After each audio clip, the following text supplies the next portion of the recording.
Untuk pemateri kita yang kedua ada Kak Maria Resa ya. Nah, beliau ini saat ini saya perkenalkan kembali ya untuk sesinya beliau ini lebih spesifik. Ini beliau sekarang berada di perusahaan KBS World Radio. KBS itu seperti yang kita ketahui bersama ya teman-teman, The Korean Broadcasting System World Radio, Assistant Producer. Semua orang ingin masuk ke sini untuk dunia entertain. Ini salah satu perusahaan yang bonafit ya teman-teman ya. Kemudian untuk pendidikan beliau ini S1 di Kyungsung University, Public Relation and Advertising. Nah, untuk tema beliau ini adalah From Passion to Profession, perjalanan karir di dunia broadcasting. Udah siap-siap teman-teman, nanti habis dari pemateri kita langsung Q&A, jadi siapkan pertanyaannya dari sekarang, jangan sampai ketinggalan. Siap-siap juga untuk nanti kita utamakan yang raise hand dulu ya. Habis itu baru nanti yang ke room chat, yang ke Q&A, nanti kita bacakan juga pertanyaan dari teman-teman. Oke, kita cek dulu Kak Resa, apakah sudah bergabung bersama kami? Hai, Halo Kak Resa, welcome. halo. Gimana Kak, udah siap untuk materinya sore hari ini? Sudah siap. Gimana Kak hari-harinya? Aku Berjalan dengan baru baik hari ini? sampai rumah. Wow, mantap banget nih Kak. Dan, tapi nggak apa-apa, aku semangat karena mau sharing buat teman-teman semua. Oke, siap, siap, siap. Teman-teman juga udah menantikan nih Kak dari tadi. Tadi Oh kan ya, kita sudah mulai dengan sesi yang engineering. Ternyata engineering ya, itu juga tadi kita dengar bersama bahwa skill itu penting. betul. Bahasa juga jauh lebih penting. Selain Betul. itu, persiapan dari sekarang mencari informasi sana sini juga harus dipersiapkan dari sekarang. Apalagi kalau transisi dari dunia kampus ke dunia pekerjaan ya Kak, itu butuh Betul. proses panjang banget. Iya, iya aku Oke, tadi juga Kak Resa. dengar sedikit. Yes, Oke, terima oke, siap, kasih. siap, siap.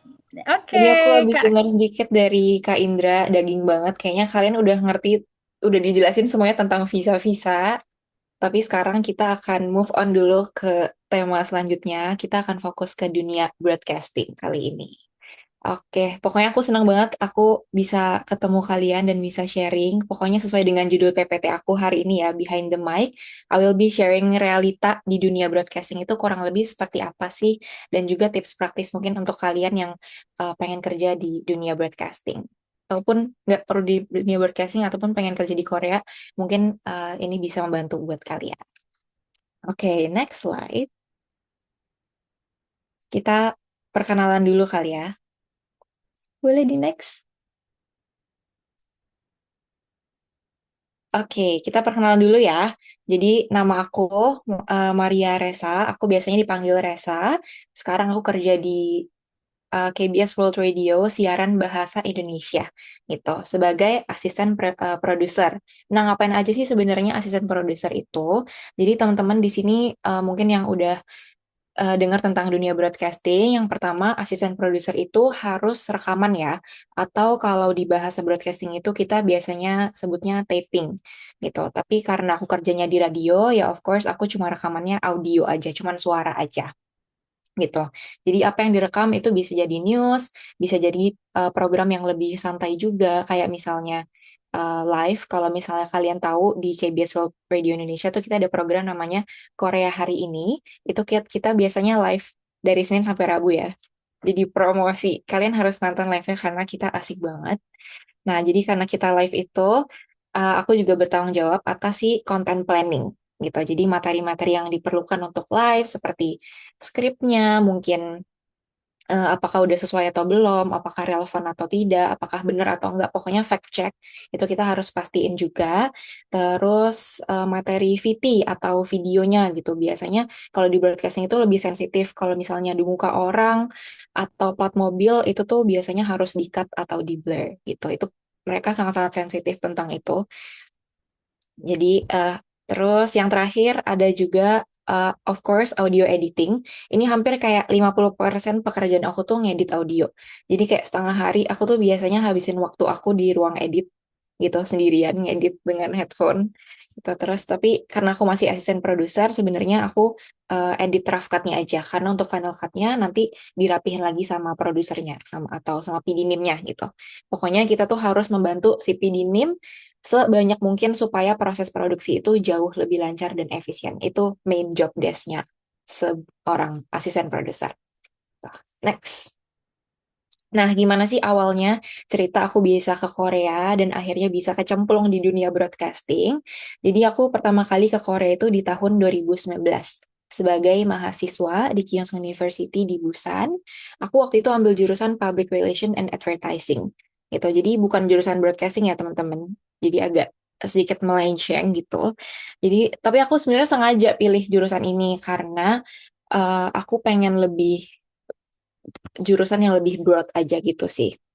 Kayak nggak pengen yang terlalu spesifik karena aku tahu cari kerja di Korea itu kan nggak gampang ya. Jadi aku bikin strategi dari awal. Kalau misalnya aku pilih jurusan ini tuh aku jadi punya opsi lebih banyak untuk bisa masuk ke berbagai company. Karena kan di Korea itu nggak banyak banget, di Korea itu banyak banget industri yang bisa kita explore gitu. Jadi nggak cuma broadcasting, bisa juga beauty yang mungkin sekarang lagi naik daun juga, atau AI yang tadi sama kayak Kak Indra gitu kan. Tapi entah kenapa aku tuh dari dulu udah suka banget sama dunia media broadcasting gitu. Karena menurut aku seru aja gitu dunia broadcasting itu. Kayak aku suka the chaos, aku suka gedebak-gedebuknya broadcasting itu. Jadi ya aku makanya kalau cari internship juga selalu yang berhubungan dengan si industri ini gitu. Yang pertama aku sempat juga internship di Habs Korea Magazine. Itu chief editornya salah satunya adalah profesor aku. Jadi waktu itu aku reach out ke dia untuk cari opportunity. Jadi ini tips juga buat teman-teman kalau misalnya emang cari internship itu kalian nggak perlu harus nunggu ada opening. Kayak you can just reach out the professor or like anyone that's working there gitu. Terus dari situlah aku sebenarnya terjun pertama kali ke dunia media gitu.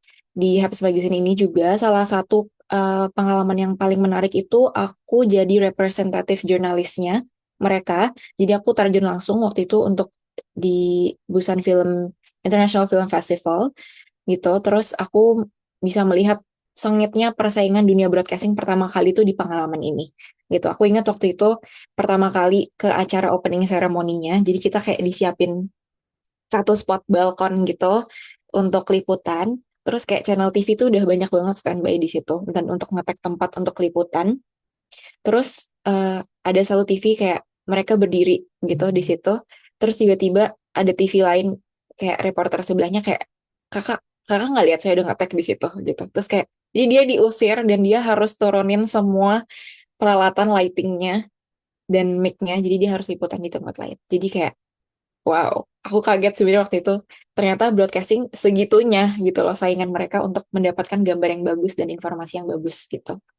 Terus kayak di side eye gitu kayak pas dia apa diusir gitu. Ya gitulah, itu salah satu pengalaman yang unik dan baru menurut aku. Terus internship selanjutnya aku juga sempat di Busan English Radio. Nah, ini awal mula aku pertama kali terjun ke dunia radio gitu. Jadi apa namanya? Aku belajar ngedit, belajar ngomong depan mic, translate berita, itu aku pelajarin semuanya pertama kali di internship ini. Nah, jadi apa yang aku lakukan di sini tuh sebenarnya sedikit berbeda sama apa yang aku lakuin di Hubs Magazine gitu. Jadi selama internship di radio, setiap hari itu kita harus baca kayak 10 sampai 20 artikel. Jadi kita harus translate semuanya. Jadi kalau misalnya kalian punya pikiran untuk kerja di broadcasting, kalian tuh harus siap sama yang namanya baca berita berpuluh-puluh gitu ya setiap hari. Dan kalian juga harus translate gitu. Nah, kita harus cek dan translate karena nanti akan dipilih sama produsernya kira-kira berita mana yang harus up hari ini gitu. Terus tantangannya mungkin karena ini siaran bahasa Inggris kali ya, jadi ada sedikit penyesuaian juga pada saat penulisan berita. Terus tantangan lainnya adalah kita itu dipaksa dalam tanda kutip untuk kreatif setiap hari gitu. Walaupun sebenarnya ada penulisnya sendiri untuk nulis skrip, tapi mereka itu maksa kita untuk brainstorming setiap hari gitu. Kira-kira harus seperti apa ya supaya besok acaranya lebih seru, supaya besok pendengarnya lebih banyak gitu. Jadi aku senang sih karena kreativitas kita juga jadi meningkat ya melalui pengalaman ini. Next slide. Gitu. Nah, why broadcasting? Kenapa aku memilih dunia broadcasting? Mungkin aku bisa share sedikit beberapa alasan kenapa aku uh, memilih ini untuk career path aku untuk sekarang ya. Gitu. Broadly speaking, kalau ngomongin broadcasting kita nggak cuma ngomongin untuk radio. Gitu. Yang pertama, media broadcasting itu kan pekerjaan yang menurut aku cukup stabil gitu. Karena we talk about news every day dan pasti ada news baru setiap harinya yang harus kita tulis, yang harus kita beritakan juga gitu kan. Terus kedua, I found it fun editing and writing scripts gitu. Dan sebenarnya seluruh kreatif prosesnya itu benar-benar seru banget teman-teman gitu. Ini buat aku personally itu benar-benar seru banget. Karena otak kita tuh diasah setiap hari gitu loh untuk kreatif. Jadi menurut aku nggak bakal bosan sih sama pekerjaan ini. Terus karena aku sekarang tinggal di Korea juga, skill bahasa aku tuh jadi kepakai semua, teman-teman. Jadi bahasa Korea aku, bahasa Inggris aku, bahasa Indonesia aku, gitu. Jadi otomatis communication skill aku juga jadi naik, dan juga sense of purpose aku. Aku tuh baru ngerasa kayak, oh ya, ini this is why I'm here itu ketika aku masuk di KBS ini. Gitu, kayak there's a reason for you to be happy ketika lo kayak berangkat kerja. Oh ya, aku ada tujuannya untuk hidup lagi ya hari ini, gitu. Deep sekali. Kayak lanjut. Nah, awal cerita bisa masuk KBS. Gimana sih bisa masuk ke sini tuh? Awalnya sebenarnya aku waktu itu udah mau S2. Udah siapin semuanya tuh dari dokumennya, apostilnya, segala macem. Aku bahkan udah sampai email profesornya juga bahwa aku akan masuk di situ. Ternyata ada opportunity untuk kerja di KBS, jadi aku langsung apply aja.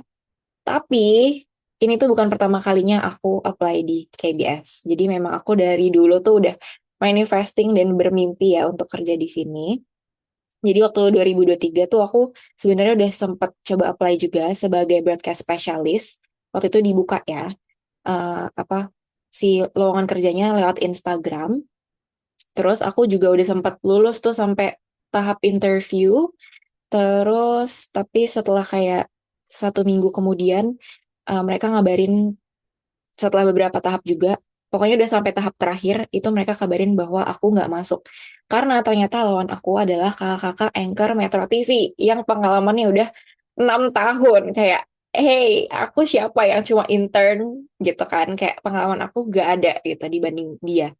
Gitu. Kalau misalnya kakak-kakak atau adik-adik kalian, adik-adik di sini tahu namanya Abdi Aswar, itu dia sempat viral juga di TikTok bahwa dia keterima di KBS, tapi sekarang beliau udah nggak di KBS ya karena kontrak beliau sudah habis. Nah, soalnya kalau di broadcast itu sebagai broadcast spesialis maksimal 2 tahun kontraknya. Itu emang kayak peraturan di KBS karena ini punya pemerintah. Jadi semenjak apa namanya Presiden Yoon Suk Yeol itu diubah gitu apa peraturannya. Kalau misalnya warga asing yang kerja di situ sebagai broadcast spesialis atau sebagai editor maksimal 2 tahun aja gitu. Terus di tahun 2024 akhirnya dibuka lagi tuh lowongan kerja gitu kan sebagai broadcast spesialis. Apalagi lah aku, tapi karena waktu itu aku udah siap untuk S2, jadi aku kayak ya udahlah iseng aja aku coba gitu kan. Paling nggak keterima. Iya benar nggak keterima lagi. Jadi setelah 2 kali apply tetap nggak keterima. Padahal aku ngerasa portfolio aku udah jauh lebih bagus waktu itu. Tapi namanya belum jodoh gitu kan. Jadi ya udah. And then tiba-tiba kayak beberapa tahun depannya, tahun ini bulan apa ya waktu itu Februari, tiba-tiba teman aku hubungin aku kayak Resa itu di KBS lagi buka loh gitu. Terus aku kayak cek website mereka kan. Kayak iya, terus mereka nyari asisten produser untuk kontrak 1 tahun. Gitu. Jadi aku langsung apply aja dan kebetulan kali ini kayaknya lagi hoki dan mereka juga udah dia lagi gitu, mungkin diterima. Nah, next proses rekrutmennya seperti apa? Aku akan jelasin. Yang pertama kita buka website dulu. Jadi lowongan kerja KBS itu dibukanya biasanya dari Instagram untuk broadcast specialist terutama mereka bukanya dari Instagram ya teman-teman. Jadi kalian bisa pantengin aja setiap 2 tahun. Jadi yang pertama yang kemarin Kak Abdi kan udah pulang. Jadi sekarang digantiin sama namanya Kak Wilson. Nanti dia sisa kurang lebih 1,5 tahun lagi. Jadi kalian bisa pantengin kalau misalnya pengen apply. 1,5 tahun lagi pasti akan dibuka guys. Terus atau melalui website juga bisa. Jadi KBS Recruit itu kalian bisa Google aja sendiri. Itu nanti akan dibuka linknya. Kalian bisa masukin portfolio kalian, apa namanya ijazah kalian. Itu semuanya di apply aja di situ. Terus untuk CV itu tuh biasanya mereka ngasih template sendiri. Kalau untuk KBS ya, kalau untuk company lain biasanya kita bikin sendiri. Tapi kalau untuk KBS mereka kasih template sendiri guys. Jadi kita harus isi sesuai itu dan di situ tuh ada satu kolom untuk nulis gaji yang kalian pengen gitu. Jadi kalau misalnya kalian ada kepengen gaji seperti apa, bisa tulis di CV itu. Jadi lumayan nyaman sebenarnya proses rekrutmennya melalui websitenya. Jadi karena semuanya udah template gitu. And then yang kedua, karena ini broadcasting, of course kita harus ujian translate berita ya teman-teman. Jadi nggak cuma dilihat dari portfolio, jadi kita datang untuk ujian, benar nggak lo bisa gitu eh, translate berita gitu. Waktu itu karena lagi COVID, jadi apa namanya lewat online aja semuanya. Jadi mereka kayak kasih file gitu dan kita harus translate. Terus yang kedua, translate ujiannya itu semuanya dalam 1 hari ya. Jadi nomor 2 dan nomor 3, jadi ujian translate berita sama tes siaran itu semuanya di 1 hari. Jadi kalau udah selesai translate berita, kita harus tes siaran juga gitu. Terutama untuk posisi broadcast specialist karena kalian itu sebenarnya akan jadi news anchor gitu. Jadi kalian harus dicek suaranya benar atau enggak, pronunciation kalian bagus atau enggak, apa namanya. Kalau misalnya nggak cuma news, acara yang kayak asik gitu, yang kayak Korea hari ini yang lebih santai, kalian bisa nggak membawanya dengan mulus gitu. Terus kalau misalnya udah lulus tahap yang ujian nomor 2 sama nomor 3, kalian akan dipanggil lagi untuk interview gitu. Nah, untuk interview ini aku waktu itu langsung datang ke company-nya. Yang interview itu waktu itu PD NIM-nya ada 2 orang sama satu bujang NIM-nya, si ketua radio untuk international broadcast-nya itu. Biasanya, tapi klasik sih pertanyaannya kayak kekurangan dan kelebihan kamu apa, kayak kenapa kamu mau kerja di KBS, terus apa yang kamu suka dari Korea. Jadi pertanyaannya tuh simple, tapi entah gimana kalian tuh jawabnya harus disambung-sambungin sama broadcasting gitu. Kayak just show that gue ngerti kok tentunya tentang broadcasting ini seperti apa. Tuh, terus kalau ada interview, kita harus kalau misal dulu lulus nanti mereka akan kabari juga nih lewat email, kalian keterima gitu. Terus nanti akan dikasih tahu, dihubungi sama HR-nya bahwa kita harus cek kesehatan. Nah, jadi berbeda dengan company lain, kalau misalnya KBS itu kan lagi-lagi perusahaan punya pemerintah ya, jadi harus cek kesehatan dan semua biayanya tuh dibayarin kok sama KBS-nya untuk cek kesehatan gitu. Terus yang terakhir adalah surat catatan kepolisian. Jadi kalian tuh harus dicek apakah ada rekor kriminal atau enggak gitu. Terus kalau misalnya kalian udah oke, nggak ada catatan kriminal sama sekali, kalian bisa lanjut ke proses pembuatan visa. Nah, ini sebenarnya yang paling ribet visa. Tapi tadi sebenarnya udah dijelasin banyak banget sama Kak Indra, jadi kalian juga bisa sambil searching-searching. Aku waktu itu ribet banget ngurus visa ini karena jujur aku kan dari company sebelumnya pindah ke company yang ini gitu. Jadi dan kalau misalnya di KBS ini mereka kayak terima jadi gitu tipenya. Jadi kayak lo udah harus ngerti tentang visa, mereka cuman ngasih dokumennya aja, kita yang harus urus sendiri semuanya. Gitu. Ada beberapa, memang setiap company itu beda-beda, ada yang nemenin ke kantor imigrasi. Kalau misalnya untuk aku, selama ini aku ngurus sendiri sih semuanya. Kalau misalnya emang kalian takut dan ada halangan dengan bahasa, kalian bisa minta tolong ke Heng Jongsa. Jadi kayak calo gitu ya, kalau di Indonesia kita sebutnya, minta tolong mereka untuk urusin, palingan kayak bayar supaya lebih lebih lancar gitu. Tapi kalau misalnya kalian bisa bahasa Korea dan udah lumayan lama tinggal di sini dan udah ngerti tentang sistem visa, kalian nggak usah bayar, nggak apa-apa, itu aman kok. Lanjut. Nah, tips buat temen-temen yang pengen bisa masuk di industri ini. Sebenarnya tipsnya klasik ya. Yang pertama, bangun portfolio. Ini tadi Kak Indra juga udah jelasin. Kayak I cannot stress enough tentang hal ini. Portfolio itu sepenting itu. Karena banyak orang yang mikir kalau misalnya portfolio itu setelah kerja baru dibangun. Padahal enggak. Karena kan kalau portfolio itu sebelum kerja. Malah kita harus hias portfolionya baru bisa kita dapat kerja. Kayak misalnya dulu pas aku mau masuk KBS tuh aku bikin kayak semacam news page ala-ala vokatif gitu di Instagram. Followersnya nggak banyak. Pokoknya aku uh, tujuannya pengen bangun portfolio aja supaya jadi nilai plus aja nanti waktu kita apply ke broadcasting. Apakah kalian beneran bisa atau enggak? Apakah kalian suka sama dunia broadcasting atau enggak tuh kalian bisa dibuktiin lewat project kecil kalian ini gitu. Kalian mungkin bisa mulai juga dari bikin konten-konten kecil di kampus atau mm, gabung radio kampus atau bikin TikTok, YouTube, vlog kecil, pokoknya konten aja gitu. Jadi itu udah bisa jadi portfolio kalian juga. Yang kedua, magang. Magang itu cara paling efektif sih guys untuk bisa masuk industri ini. Karena kalau misalnya kalian belum punya pengalaman dan kalian masih cuman student, apalagi kalau misalnya bukan lewat magang ya kan. Banyak kok stasiun TV atau radio yang buka internship gitu untuk mahasiswa internasional. Kalau misalnya teman-teman ada yang tinggal di Busan, kalian bisa coba di Busan English Radio. Mereka sering kok buka apa namanya lowongan untuk internship untuk mahasiswa gitu. Biasanya sebulan. Biasanya informasinya bisa didapat di FIC itu kalian pantengin aja di daerah di websitenya mereka atau di Instagram mereka. And then ya kalau misalnya belum bisa magang di Korea pun nggak apa-apa, mungkin magang di media Indonesia itu juga relevan banget karena skillnya of course transferable kok. Jadi yang penting kalian punya pengalaman real di pengalaman itu dulu mikirnya. Lanjut, broadcasting modern itu butuh multi skill. Jadi belajar basic editing atau writing itu penting banget. Kalian nggak usah khawatir harus les di mana karena banyak banget kok gratis sekarang kalian bisa belajar bahkan editing pakai CapCut atau Canva itu basic aja tuh dibutuhin kok gitu. Soalnya kalau kalian punya basic ini kalian akan jauh lebih gampang juga kerjasamanya nanti pada saat udah di lapangan dan kalau misalnya timnya kecil terutama mereka tuh akan butuh member yang lebih fleksibel yang bisa banyak melakukan banyak hal gitu. Next, jangan malu untuk reach out ke orang-orang di industri ya, walaupun kalian bukan siapa-siapa, jangan malu untuk follow LinkedIn mereka, tanya pengalaman mereka, apa namanya ngobrol aja gimana. Karena aku sendiri pun nanya kok di senior-senior aku di kerja kayak gimana sih kalian bisa masuk sini, terus kayak bagaimana cara kalian beradaptasi segala macam. Itu sangat-sangat recommended. Next, personal branding. Ini juga penting banget sih. Kayak tadi aku udah bilang, bangun portfolio itu juga termasuk dari personal branding gitu. Aku sendiri pun awalnya cuma iseng-iseng kok posting-posting kayak aku kerja di KBS seperti apa. Tapi ternyata orang banyak yang reach out dan networkingnya juga jadi lebih gampang gitu. Terus kenapa aku pakai kata-kata awareness? Ini tuh maksudnya kalau kalian ada ngincer sebuah company gitu, coba deh tingkatin personal awareness kalian gitu.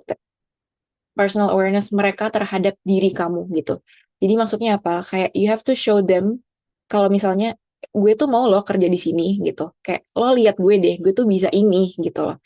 Karena aku jujur nanya ke Pidinim aku kayak Pidinim kok milih aku sih waktu itu gitu dibanding teman-teman lain yang udah bertahun-tahun kerja di broadcasting gitu. Mereka jawabnya kayak because lo menunjukkan ke kita kalau misalnya lo mau kerja sama kita gitu. Dan kita bisa melihat potensi kamu. Jadi lagi-lagi ini penting banget ya untuk kalian appeal ke orang-orang sekitar atau ke company yang kalian udah incar gitu. Lanjut, broadcasting di Korea sendiri itu kan banyak bakal bahas banyak banget topik ya guys dari K-pop, politik, segala macam tuh kalian akan bahas semuanya di sini. Jadi make sure untuk kalian update juga tentang informasi di situ gitu. Karena pada saat interview, oh ya mereka pada saat interview juga bakal nanya tentang isu-isu terkini gitu. Apa yang kalian lagi uh, interest gitu. Kalian harus jelasin juga gitu. Lanjut. Terus next slide. Tadi kita udah bahas tips-tips, sekarang kita akan bahas realita dunia broadcasting. Yang pertama, harus bisa berpikir cepat. Broadcasting itu dunia yang serba cepat ya teman-teman. Jadi kalau misalnya kita mau plan kayak gimana skripnya, mau sebagus apapun, kalau misalnya sesuatu terjadi di lapangan, kayak misalnya kemarin kita lagi live, terus tiba-tiba internetnya mati. Gitu pada saat kita harus baca komen-komen penontonnya atau pendengarnya, itu kita harus tenang dan gak boleh panik. Kita dalam waktu yang cepat kita harus cari solusinya gitu. Yang kedua, kita harus creative thinking ya teman-teman. Karena konten media sekarang tuh kan persaingannya gila ya. Jadi kita kalau nggak kreatif bakal kalah. Aku pun personally masih belajar kok bagian ini. Aku pun juga masih pengen belajar tentang konten-konten sekarang tuh gimana supaya bisa bersaing sama yang lain juga. Yang ketiga, inisiatif tinggi. Jujur aja orang situ tuh nggak bakal kayak nuntun kalian kayak anak TK. Ini harus gini ya Resa, ini harus gini ya Kak Ratna, ini harus kayak gini ya Kak Wayan. Enggak. Kalian harus inisiatif semuanya sendiri. Bahkan mereka bisa kayak cuma ngasih skrip taruh di atas meja. Kalian harus tahu tuh maksudnya apa. Oh berarti abis ini rekaman bareng kayak gitu. Jadi aku waktu itu kaget karena abis makan siang, terus aku balik sesuai jamnya, terus mereka terus kayak dimarahin kalau baru balik sekarang gitu. Padahal kan gue udah taruh skripnya di atas meja lo kan lo harus tahu kalau misalnya ini kita harus rekaman abis ini terus kayak "Hah, ibu nggak bilang gitu. Nah itu kagetnya di situ. Jadi harus inisiatif ya teman kita harus bisa membaca pikiran mereka. Lelah. Lanjut. Kita harus oh ya, kita nggak bisa ketemu idol setiap hari. Ini kenapa aku taruh di sini? Karena banyak banget yang DM aku kayak, Kak, mau kerja di KBS karena aku pengen ketemu idol. Kayak, hey, kita kerja bukan ketemu idol. Faktanya kita nggak bisa ketemu idol tiap hari karena aku aja personally tiap hari di editing room setiap hari. Jadi kayak nggak bisa ya ketemu idol. Jadi ketemu idol tuh bonus aja. Dan kalian nggak boleh jadiin ketemu idol itu jadi tujuan utama kalian. Jadi motivasi boleh, tapi kalau untuk tujuan kerja di KBS supaya ketemu idol itu salah karena kalian bakal capek sendiri sama itu. Lanjut, kalian harus siap kerja di luar jam kerja, guys. Yang namanya broadcasting itu banyak banget breaking news, tiba-tiba kayak SMS Presiden Lee Jae-myung, gitu. Di tiba-tiba harus kayak buka laptop kayak nulis, gitu. Jadi harus siap dan eh, dibayar kok, tenang aja. Ini. And then nomor 6, mereka maunya terima beres. Dan kalian juga harus bisa kerja di luar job desk gitu. Kamu bakal sering banget ketemu di situasi ini di mana atasnya cuma bilang kayak, gue maunya kayak gini ya Reza, gue maunya kayak gitu ya Reza. Jadi kamu harus ngerti mereka tuh maunya kayak gimana. Kayak misalnya, aku kan harusnya cuma asisten produser ya. Mereka tiba-tiba kayak, Reza masuk studio ngisi suara kayak gitu. Jadi kan harusnya itu nggak di job desk aku. Jadi kita harus siap sebenarnya dengan itu. Tapi eh, ini bukan nakut-nakutin ya, ini cuma realitanya aja seperti ini gitu. Kalau misalnya emang kalian nanti berhasil bisa masuk industri ini, jangan kaget, embrace the chaos, embrace the gedebak-gedebuk. Jadi bakal enjoy kok nantinya. Terakhir, sebenarnya udah sih. Mm-mm. Mungkin ada pertanyaan buat teman-teman. Oke, udah masuk nih sesi Q&A kita. Mungkin teman-teman nih dari dunia entertain, broadcasting nih, yang ingin bertanya langsung ke Kak Resa, boleh banget. Kita mulai dari sekarang, silakan raise hand. Oke, ada Kak Jessica. Wow, dari Maroke nih, Kak. Bener. Oke, silakan Kak Jessica. Oke, sebelumnya terima kasih Kak Ratna. Apakah suaraku terdengar? Terdengar jelas. Oke, halo Kak Resa. Perkenalkan aku Jessica dari Oke. Merauke. Mungkin aku mau cerita sedikit dulu ya Kak ya. Dari zaman sekolah tuh aku benar-benar udah kagum banget sama industri penyiaran Korea. Terus juga Wow. jadi dari sana tuh punya cita-cita kayak pengen kerja di industri media Korea gitu, terutama di bidang broadcasting. Bahkan SMK tuh aku udah kepikiran kayak ngambil multimedia, terus juga kuliahnya ngambil broadcasting, fokusnya di jurnalistik. Nah, terus juga pernah magang di MNC TV sebagai PA. Terus terakhir Mhm. juga sempat jadi wartawan dan presenter di Kompas TV. Jadi dari Wow. dulu tuh pengen banget magang di KBS. Aku sempat kirim email juga. Terus juga yang kemarin open recruitment aku juga sempat beberapa kali apply. Tapi kayaknya di seleksi pertama udah gugur. Karena mungkin itu tadi sih lawannya Kak Abdi sama Kak Wilson yang emang udah Ya. keren banget. Tapi terus sekarang aku nggak tahu ya ini kabar baik atau buruk. Aku diterima jadi CPNS di Radio Republik Indonesia kayak gitu Kak. Wow, Tapi yang selamat. Terima kasih. Tapi yang aku pengen tanyain, apakah KBS World Indonesia tuh buka peluang untuk kerjasama atau program singkat bareng media pemerintah kayak RRI gitu, misalnya magang atau pelatihan atau semacam proyek kolaborasi gitu, Kak. Karena sumpah penasaran banget. Dan siapa tahu masih ada jalan untuk aku tetap apa ya belajar dan berkembang dari pengalaman di KBS World gitu loh. Gitu, Kak. Terima Hmm, kasih Kak Resa dan Kak Ratna. ya, aku langsung jawab aja. Langsung, Kak. Iya, Oh, oke. oke. Langsung, Kak Reza. Ya, terima kasih Kak Jessica pertanyaannya. Nah, KBS itu kan punya pemerintah ya. Jadi sebenarnya kalau misalnya untuk kerjasama dengan yang itu tuh sebenarnya jarang banget Kak. Jarang banget. Cuma kalau dan intern pun sebenarnya hampir nggak pernah. Kalau misalnya emang buat Kak Jessica sendiri, kalau misalnya pengen terjun ke dunia broadcasting atau pengen coba pengalaman kerja di KBS itu, sebenarnya kita lebih banyak menerima freelancer biasanya. Kalau untuk kayak pekerja tetap gitu, yang kayak 9 to 6 itu jarang banget sebenarnya. Dan kalau misalnya kayak kolaborasi dengan RRI itu, kita hampir nggak pernah, tapi mungkin aku bisa pitching ke produser. Mm-mm. Gitu, hampir nggak pernah. Tapi aku nggak bilang nggak mungkin. Mungkin bisa jadi kalau misalnya kita pitching yang bagus, kita bisa kerja sama. Wow, ada peluang, Kak. Ada peluang. Nggak, Ada peluang. tidak ada yang tidak mungkin. Ada lagi, Kak Jessica, pertanyaan? Oh, Kak Cukup, Kak. Jessica. Terima kasih, Oke, Kak oke, Resa. oke. Sama-sama. Oke. Oke, kita next ke teman-teman yang lain yang ingin bertanya langsung sama Kak Reza. Ini mumpung beliau ada di sini ya, karena ini jadwalnya sangat padat ya. Sehari aja udah harus berpikir cepat tentang berbagai berita yang Iya harus betul. disiarkan. Wow, Udah ngomong di aku lagi. ternyata di balik dunia broadcasting begitu ya Kak ya. Iya sih. Tidak seindah yang terlihat ya. Tidak bisa ketemu Iya idol betul. dong Kak ya setiap hari. Mm-mm. Di pikiran kita Belum karena itu setuju. dunia broadcasting itu gampang banget ketemu idol tapi ternyata tidak semudah itu juga ya Mm. ternyata. Ada pertanyaan lagi kah dari teman-teman yang ingin langsung bertanya ke Kak Reza? Kalau nggak ada kita move ke pertanyaan dari form teman-teman. Oh ada. Oke oke Kak Sadsad Nadira from Jonju. Oke Kak, boleh Kak langsung Kak. Oh, terima kasih atas kesempatannya. Kenalin aku Nadira. Saat ini aku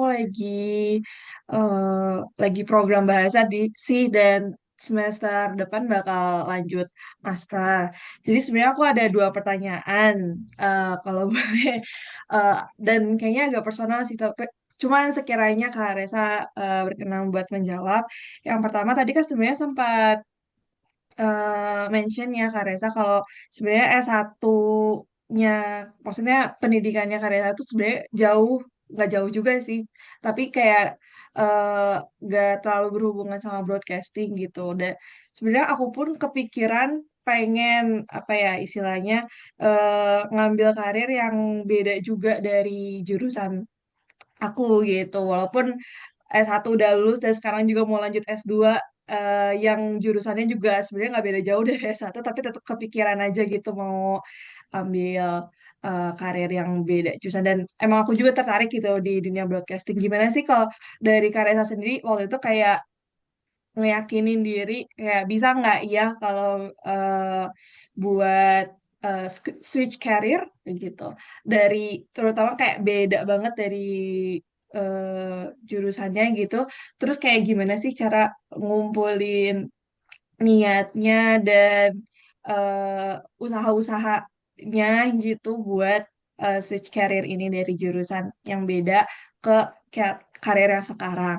Terus yang kedua, pertanyaan kedua, kalau boleh cerita sedikit, aku pun waktu S1 itu juga pernah magang di broadcasting juga di salah satu eh ya TV kabel sih, saluran TV kabel. Jadi waktu Karesa tadi present bagian realita broadcasting itu aku bisa apa sih gomgam Relate. bisa iya relate gitu.